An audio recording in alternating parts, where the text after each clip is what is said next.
All right, my friends, we got this 2009 Toyota Camry. Headlight bulbs ain't working. I'll show you how to fix it. All right, so the tools you're gonna need for this job is going to be your actual headlights. These are the ones we got from AutoZone. I'll put a link in the description. And these bad boys right here.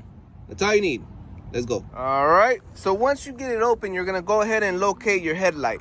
So this is your headlight. The bulb that we are gonna change out is right there. So if you come back here, you will see it right there. Same thing on the other side.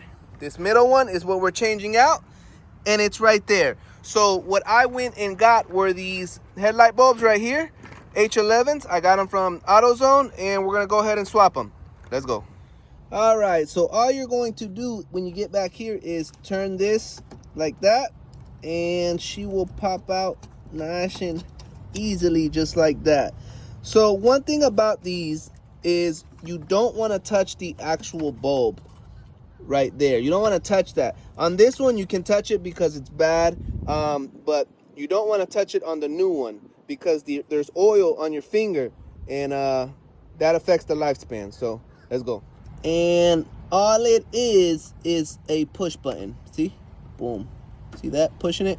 So you push this down and this pops out. And just like that, this is the old one. So yeah, let's get the new one, pop it back in, keep going. All right, we got the new one connected. And take note that both of these headlights, the passenger and the driver, twist the same way. So it's gonna twist this way, and then it's gonna twist towards the drivers that way to lock it in position.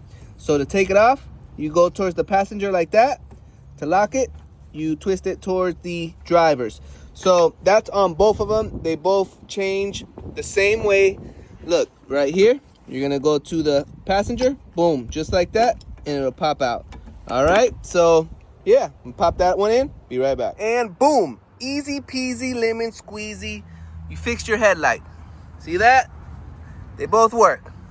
So always remember, if I can fix it, you can fix it.